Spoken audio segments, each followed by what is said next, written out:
6h, 9h30, tous les matins sur Énergie. Il est 8h31, on va écouter Petit Biscuit, Sunset Lover. J'aurai des sondages pour vous, c'est juste après les infos maintenant.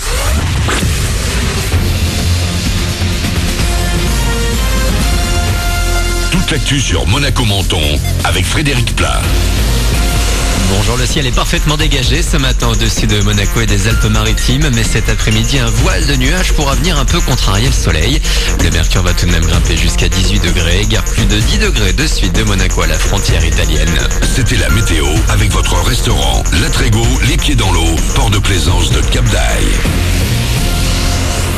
Il reste du boulot. En France, à l'heure actuelle, une femme gagne environ 24% de moins qu'un homme à tâches et compétences égales. L'un des chiffres marquants à retenir ce mercredi pour la journée internationale des droits des femmes. De son côté, Monaco s'engage pour les femmes dans le monde, notamment dans le droit à l'éducation. La principauté, en partenariat avec l'UNESCO, assure la scolarisation et la formation professionnelle de 2000 filles en situation de vulnérabilité au Burundi. Des actions sont également menées au Niger, au Mali, au Sénégal ou encore à Madagascar. Vous aurez plus d'infos sur cette journée internationale sur 1.org, le site des Nations Unies. Et des femmes, il y en aura au départ du Monaco Run dimanche. Elles devraient être 40% à participer à la course de 10 km dans la principauté.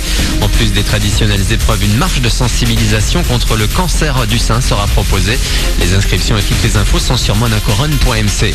Du basket avec la Champions League ce soir pour la Roca Team. Les basketteurs monégasques reçoivent l'AEK Athènes pour le match retour des 8e.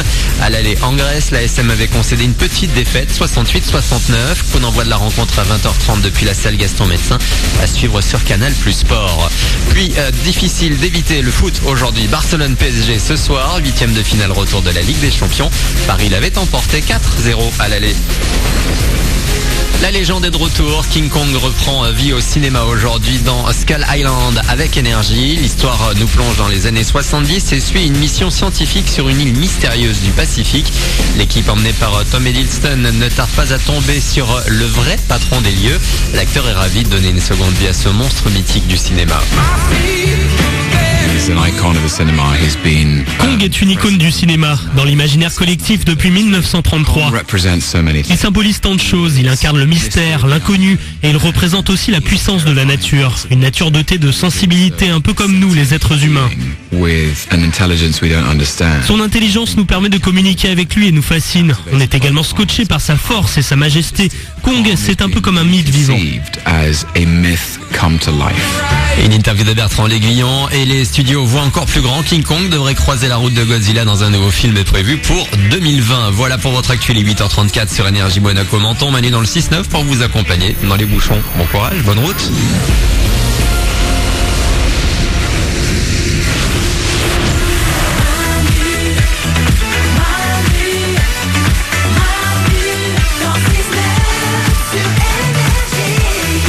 Il est 8h34, on est mercredi, c'est le 8 mars 2017. Bonjour mercredi. Bonjour mercredi. Dans 15 jours les amis, c'est le printemps. Oui. Ouais. C'est le 21 ou le 23 mars, je sais plus. Le 21. Vous vous rendez compte, ça y est quoi. On va y arriver. Ouais. Les fleurs vont ressortir, les arbres vont avoir des feuilles qui vont pousser et on va tous se moucher parce qu'on aura tous des allergies. Ouais. C'est cool, c'est le pollen qui arrive, c'est le printemps les amis. Nico. Et on va bientôt changer d'heure aussi. Ah oui. Ah ouais. C'est le 25 mars. Mais là on perd du sommeil. Non on gagne. On perd en sommeil mais on gagne en jour et luminosité si tu veux. C'est-à-dire que genre au lieu qu'il fasse nuit à 19h, il fera nuit à 20h. Exactement. Ça c'est cool. Ouais, c'est bien ça. Mais le matin il fait nuit du coup plus longtemps. Ouais, mais on peut pas tout avoir dans la vie. Faut faire des choix. Ouais. Oh, j'aime bien parler comme ça, comme un président de la République. Les moins du matin sont là, vous les entendez. Il y a Oriane, il y a Nico, il y a Glandu, il y a Blanche-Neige qui est au standard. Il y a vous, avec nous. Vous nous rejoignez, il suffit de nous appeler au 0870 42 48. Il y a aussi les réseaux sociaux Facebook, Twitter. Avec le hashtag Manu dans le 6-9, on vous a offert des bagues. On vous offre aujourd'hui des magnifiques bagues. C'est la journée de la femme. Si vous avez envie d'une bague, vous avez envie d'offrir à une femme un beau cadeau, vous avez envie d'offrir une bague. Alors oui, on aurait pu le faire pour la Saint-Valentin aussi. Mais on a mis du temps à trouver qui pouvait le faire avec nous, donc du coup on le fait aujourd'hui. C'est grâce au Joaillier du Marais et c'est des magnifiques bagues. Alors je m'y connais pas très bien en bagues, mais il y a du diamant, du saphir, de l'émeraude, du rubis et de l'or 18 carats. C'est que des jolis trucs, c'est bien. Bah, oui, évidemment, si on dit une bague en épinard. Voilà, non, là tout est positif dans ta petite liste. Hein. Sur Twitter avec le hashtag Manu dans le 6-9, bravo à Jenny. Alors elle l'a offert, c'est pour elle, en attendant la fameuse bague de fiançailles. Bon, c'est cool. Il y a Alice, c'est pour elle aussi parce que son mari a oublié son anniversaire le 1er mars dernier. Et il y a Alex aussi, on lui en offre une, il l'offrira à sa femme, ça va faire 20 ans de vie commune et je lui offre pas cette bague. Wow. Vous savez quoi, on continue à vous en offrir sur Twitter, hashtag Manu dans le 6-9, vous dites que vous avez envie de la bague, vous nous dites pourquoi et on vous en offre comme ça, on a encore, je pense encore 5 ou 6 bagues à vous offrir.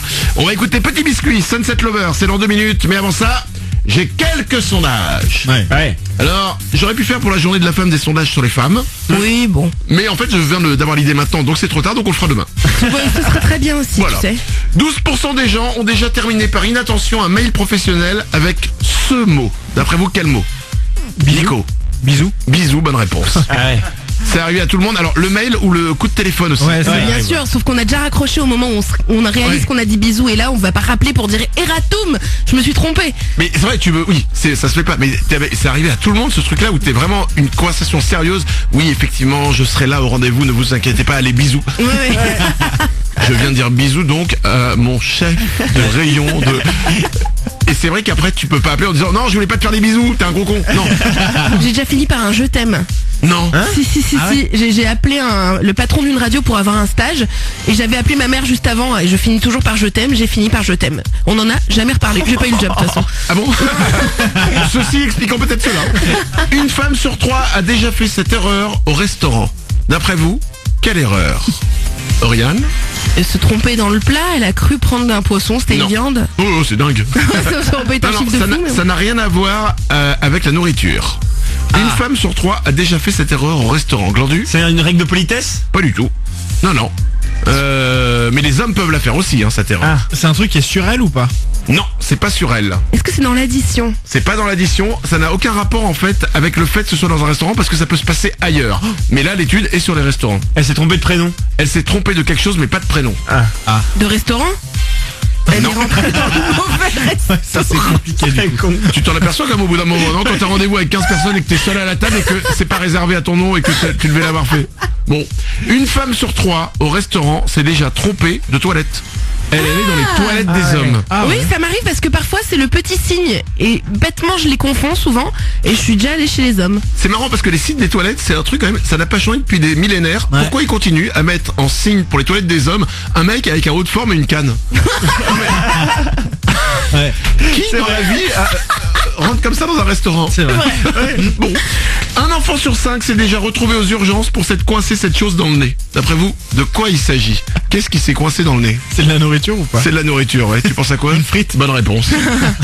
Un enfant sur 5 aux urgences pour s'être coincé une frite dans le nez. Mais c'est vrai que tu tentes quoi, tu te dis ok, tu vois la forme c'est de la ça. frite, C'est vraiment ça. Tu dis je vais pas la manger, je vais la mettre là quoi. C'est tu tentes. Ouais.